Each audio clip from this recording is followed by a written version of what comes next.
buried where no one hears you scream. There's a place in America where time does not pass normally, where the sun exists only as a rumor, where human voices are reduced to whispers, then memories, then nothing at all.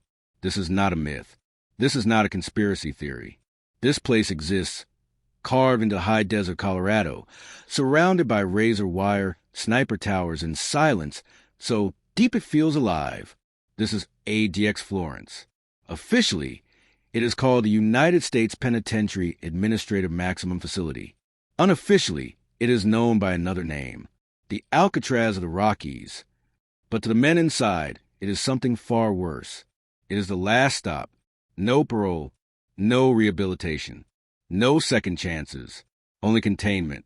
Over the years, ADX Florence has swallowed terrorists, cartel bosses, mass murderers, and traitors, men whose names once commanded armies, gangs, and entire criminal empires, men who ordered killings with a phone call, men who ruled streets, prisons, and nations, and then they vanished, locked alone in concrete tombs the size of parking spaces, buried not under dirt, but under procedure, isolation, and silence. This documentary is about 20 gang leaders who entered ADX Florence as legends and were buried alive by the system, not executed, not assassinated, not publicly destroyed, but erased, slowly, methodically, and legally. Each of these men once ran organizations responsible for thousands of deaths. Aryan Brotherhood shot callers, Mexican mafia generals, cartel lieutenants, radical extremists, prison kingpins who ruled entire state systems from behind bars. They were untouchable until the federal government decided that even maximum security prisons were not enough. ADX Florence was not built to house inmates. It was built to break influence. Inside these walls, there are no gangs because there is no contact, no riots because no one can organize, no power because power requires an audience. In ADX, prisoners spend 23 hours a day alone. Meals slid through slots, showers in shackles, exercise in cages that resemble empty swimming pools. No phone call for years. No physical contact, ever. No windows you can see through. Just concrete, steel, and your own mind. Former wardens have said this place was designed for the worst of the worst. Former inmates call it something else. A living grave. This is where gang leaders go when the government decides they are no longer human beings to manage, but threats to neutralize. And one by one, these men disappear from the criminal world. No prison riots demanding their release. No gang retaliation. No outside communication. Their empires collapse in silence. Some went insane. Some attempted suicide. Some begged to be transferred to anywhere else, even death row, and a few never mentally came back at all. Tonight, we are going inside ADX Florence. We will reconstruct how this prison operates, why it is considered the most secure facility on Earth, and how 20 of the most feared gang leaders in American history were effectively buried alive inside it. We will examine how ADX was engineered to destroy criminal hierarchies, what daily life looks like minute by minute, which gang leaders were sent here, and why, what happens to the human mind after years of total isolation, and the question no one wants to answer, is ADX Florence justice or a psychological execution chamber? Because once you enter this place, there is no release date for your mind, only silence, only concrete, only the slow realization that the world you once controlled has forgotten you exist. The prison built to erase power. ADX Florence does not rise dramatically from the ground. It does not loom like a fortress or announce itself with towering walls. Instead, it disappears into the landscape. Low concrete buildings blend into the high plains of southern Colorado, surrounded by nothing but scrubland, distant mountains, and silence, so complete it feels intentional. This is Fremont County, a place chosen not for convenience, but for isolation. No major cities, no dense population, no easy access. And that was the point. ADX Florence was born out of failure. In the late 1980s and early 1990s, the U.S. federal prison system was losing control of its most dangerous inmates. Gang leaders were running criminal organizations from inside penitentiaries. Assassinations were being ordered through coded letters. Guards were being bribed, threatened, or killed. Then came the breaking point.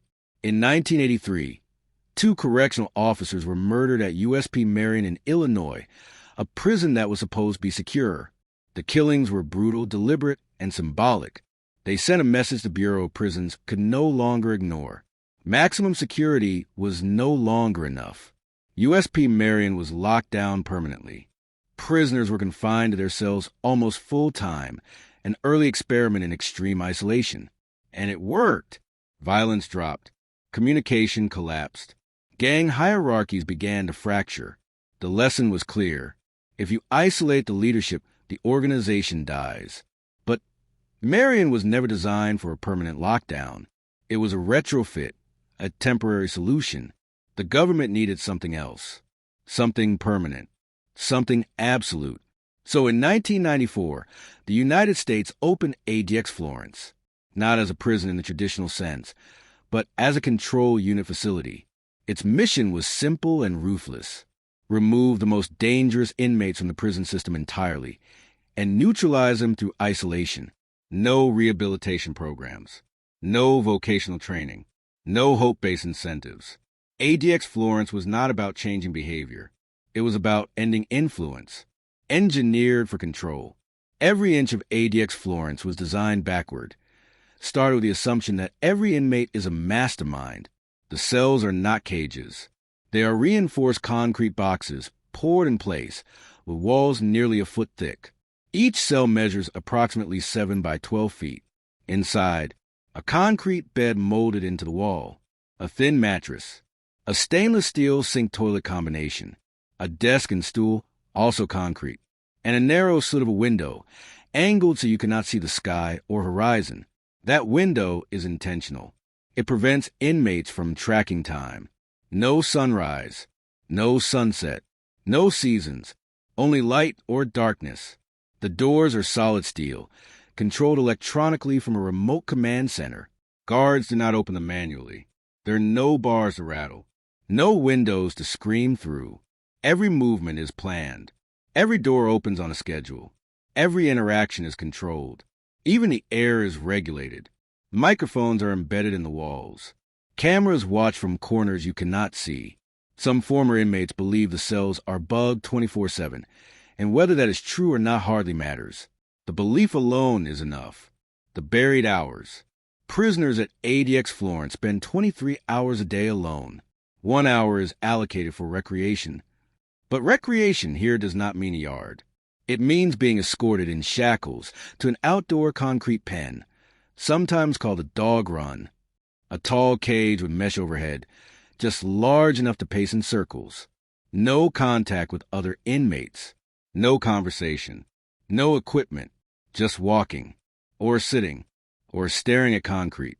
Meals are delivered through slots in the door. There is no cafeteria, no shared space, no communal anything. Medical appointments are conducted through the door unless absolutely necessary. Religious services are broadcast on closed-circuit television. Even legal visits happen behind thick glass, with phones monitored and sessions timed. ADX Florence is not loud like other prisons.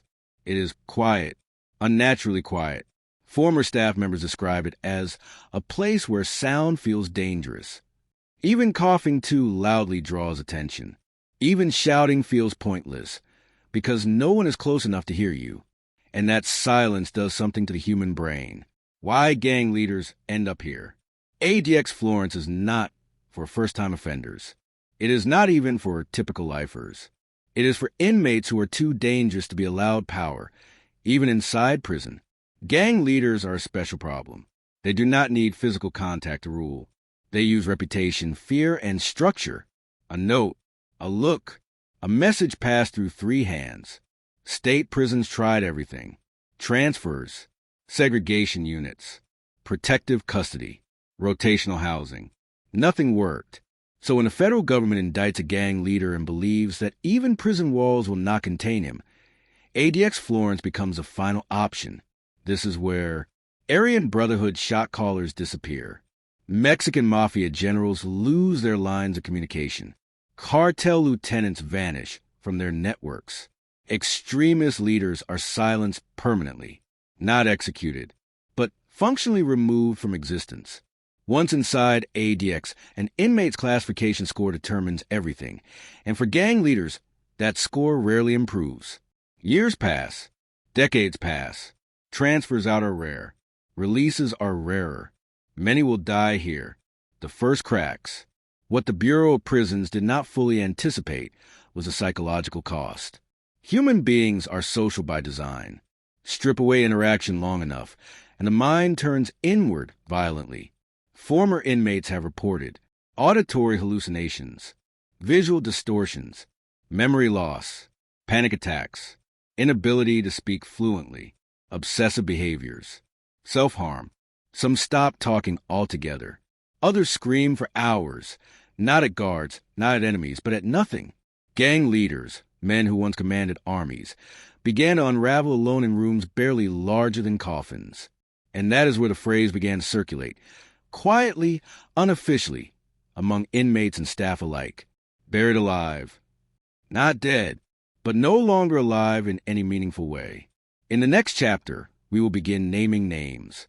We will examine who these gang leaders were before ADX Florence, how powerful they truly were, and what specific actions convinced the government that isolation, not execution, was the only solution. Because the men sent here were not ordinary criminals. They were kings, and this prison was built to make sure no one ever hears their voices again. When kings entered coffins, before ADX Florence, these men were not inmates. They were authorities. Their names were whispered in cell blocks from California to New York. Orders issued in one prison were carried out hundreds of miles away. Murders happened not because of arguments, but because a message had arrived. They were not violent because they needed to be. They were violent because violence worked. The federal government did not target them randomly. Each man placed inside ADX Florence represented a failure of the prison system. Proof that traditional incarceration could not neutralize criminal power. This was the first wave. The moment the Bureau of Prisons decided to cut the head off the snake. 1. Thomas Silverstein, the prototype. If ADX Florence has a patient zero, it is Thomas Silverstein, an Aryan Brotherhood enforcer turned executioner. Silverstein murdered 2 inmates and a correctional officer while already in federal custody. He committed these killings under extreme supervision, proving that even isolation inside other prisons was not enough. By the time ADX Florence opened, Silverstein had already spent years in near total lockdown. He was transferred in as soon as the doors opened. For decades, he lived in conditions so extreme they bordered on sensory deprivation. No human contact, no group recreation, no meaningful interaction. He became the blueprint. ADX Florence was designed around men like him. Silverstein would die in custody, never leaving the system he helped create. 2. The Aryan Brotherhood shot callers. The Aryan Brotherhood was not a gang. It was a corporate structure built on violence, racial ideology, and prison politics. By the 1990s, its leadership could order murders in multiple states from inside federal institutions. The leaders didn't fight. They delegated. Federal prosecutors eventually realized that as long as those men could communicate, even minimally, the organization would survive. ADX Florence ended that. One by one, top-ranking Aryan Brotherhood leaders were indicted under RICO statutes, convicted in federal court, and transferred to ADX under special administrative measures. No mail without approval. No phone calls. No coded communication. Inside ADX, their power evaporated. No followers. No enforcers. No audience. Some attempted to maintain discipline by shouting through vents. It did not work. 3. The Mexican Mafia, silencing LAIM. LAIM ruled California's prison system with mathematical precision. Drug routes, hit lists, protection rackets. The leadership rarely touched contraband. They issued policy. When federal indictments came down, the shock inside California prisons was immediate. The Mexican mafia had always believed state systems were enough to protect their command structure. They were wrong. ADX Florence did something no other facility had done. It cut California off from its own kings. Once inside ADX, no Spanish-language group communication, no shared yard, no cultural congregation, no hierarchy. Laim's leaders were isolated in identical cells, stripped of identity, stripped of rank. One former federal investigator later said, "We didn't defeat the Mexican mafia with bullets. We defeated it with silence." 4. Cartel lieutenants, too dangerous to extradite. Not all gang leaders at ADX Florence were American. Some were cartel lieutenants whose extradition to the United States came with an unspoken agreement. They would never see general population again. These men were responsible for mass executions, political assassinations, and cross-border drug empires. In their home countries, prisons were negotiable. In ADX Florence, nothing is negotiable. Cartel power relies on communication. ADX Florence annihilates communication. No guards to bribe. No inmates to intimidate. No systems to corrupt. Some cartel leaders reportedly believed they were being taken to a special federal facility. They did not understand what that meant until the door closed. 5. The moment power died. For gang leaders, the psychological impact was immediate. They did not scream at first. They waited. They assumed contact would resume, that lawyers would intervene, that followers would respond. Weeks passed. Months passed. Nothing happened. In traditional prisons, power is maintained through presence. In ADX Florence, presence is erased. Former inmates described the first year as the most dangerous period, not because of violence, but because of realization. The moment a man understands, no one is listening. That is when the breakdown begins. The buried list grows. By the early 2000s, ADX Florence housed white supremacist leaders, Hispanic prison gang generals, radical extremists, international criminals with no hope of release. The list was never publicized. The government does not advertise ADX placements. Silence is part of the strategy. But inside the system, staff began using a phrase that circulated quietly. Once they come here, they're done. Not dead, but finished. In the next chapter, we'll go inside a single day at ADX Florence, minute by minute, and expose how isolation becomes a weapon more powerful than bars or bullets. We will also examine what happens when 20 gang leaders are buried alive at the same time, and how the prison ensures they never become aware of each other's existence. A day without time. There are no mornings at ADX Florence. No alarms. No bells. No announcements echoing down a tier. Time does not begin here. It simply resumes, indistinguishable from the day before. For the men buried inside these cells, the concept of a day is theoretical. The body wakes, sleeps, wakes again, but without markers, memory blurs. Weeks compress into something shapeless. Years vanish without ceremony. This is not accidental. This is design. The check, that does not acknowledge you. At approximately 5 in the morning, the first count occurs. No guard stands at the door. No face appears in the window. Instead, a light flashes briefly. A camera adjusts. A presence is confirmed remotely. If the inmate is breathing, the system moves on. No greeting. No acknowledgement. No proof that another human being has noticed you exist. Former inmates have described this moment as uniquely damaging. You realize you could disappear in that cell, and the prison would still function perfectly. Food without contact. Breakfast arrives through a narrow slot. No tray handoff. No words exchanged. No eye contact. The food is nutritionally adequate. Deliberately bland. Nothing sharp. Nothing symbolic. Nothing that might anchor memory to pleasure. The slot closes. Silence returns. Some inmates eat immediately. Others let the food sit, an attempt to reclaim control over time. But hunger always wins. The cell, a controlled universe. Everything in the cell is designed to prevent alteration. The bed is part of the wall. The desk is part of the floor. The stool does not move. There is nothing to tear, nothing to sharpen, nothing to hide. The toilet and sink are one unit, stainless steel, cold, exposed. Water temperature is regulated. Pressure is regulated. Even flushing is monitored. You are allowed books, but only after screening. You are allowed paper, but in limited quantities. You are allowed writing, but every word is read. Gang leaders quickly learn something unsettling. Their greatest weapons, communication, persuasion, intimidation, are useless here. There is no one to influence. The window that lies. The window is narrow and angled. It lets in light, but not information. You cannot see the sky properly. You cannot see weather. You cannot see movement. Former inmates say the window feels like a trick, a reminder of the outside world without access to it. Some stop looking at it entirely. Others become obsessed. One former gang leader reportedly measured the angle of sunlight for years, trying to track seasons. Eventually, he gave up the hour of recreation. At some point, the timing varies intentionally. The cell door opens. The inmate is ordered to submit to restraints. Wrists, waist, ankles. No discussion.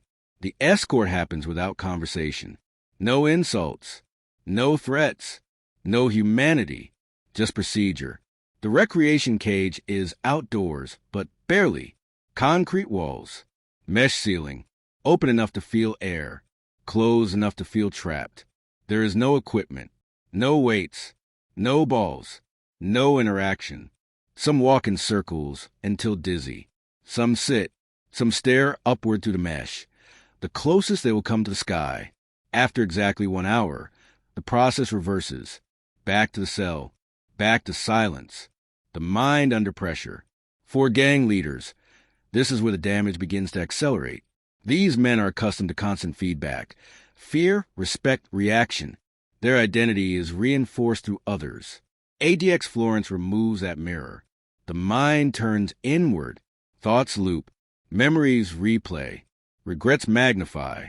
Without external stimulation, the brain creates its own. Voices begin. Shadows move. Some inmates report hearing conversations, detailed, convincing, impossible. Others develop rituals, counting tiles, repeating phrases, tapping patterns, walking exact distances. Control must exist somewhere, even if it is imaginary. Special administrative measures, total silence. Most gang leaders at ADX Florence are placed under special administrative measures, or SAMs. These are not punishments. They are preventative controls. Under SAMs, mail is heavily restricted or eliminated. Phone calls are rare or non-existent. Legal communication is monitored. Visits are limited, non-contact, and often delayed. The justification is always the same. Any communication poses a threat to national security or public safety. For a gang leader, this is catastrophic. It means the outside world no longer exists in real time. Children grow up unseen. Allies disappear. Enemies move on. And the inmate never knows. When men break, not all breakdowns are dramatic. Some men simply slow down. Speech becomes hesitant. Thoughts lose structure. Memory fractures. Others implode. Self-harm becomes a language. ADX Florence has protocols for suicide prevention, but even those are clinical, stripped of comfort. A man in crisis is not embraced. He is managed. 20 cells. 20 tombs. Here is the most disturbing truth. The 20 gang leaders buried inside ADX Florence do not know each other are there. They are housed in separate units, moved on different schedules, kept intentionally unaware. There is no collective identity, no shared suffering, no solidarity. Each man believes he is alone in this experience. And that is the final layer of control, because isolation is powerful, but unknowing isolation is devastating. The silence that never ends. ADX Florence does not execute men. It outlives them. Long after headlines fade, long after the gang wars shift to new names and new streets, these cells remain occupied by shadows of who once were kings. Men who commanded fear now measure existence in footsteps, in meals slid through slots, in light that never tells the truth about time. The gangs they led have fractured. The empires they built had been replaced. The world kept moving. And inside ADX Florence, it never noticed they were gone. This is the true power of America's harshest supermax prison. Not bars, not guns, not guards and towers. Silence. Silence that strips identity. Silence that dissolves power. Silence that buries men while their hearts still beat. Whether this is justice or something darker is a question the system does not answer. ADX Florence was never meant to explain itself. It was meant to end problems, quietly, and somewhere tonight, behind 12 inches of concrete and steel, a former gang leader lies awake, staring at a wall he has memorized, wondering how a man can disappear without dying. If this story made you think, if it pulled back a curtain few ever see, support this channel by liking the video, sharing it with someone who needs to hear it, and subscribing for more deep investigations into the hidden machinery of crime, prisons, and power. Because there are places in this system the light never reaches, and the stories buried there matter.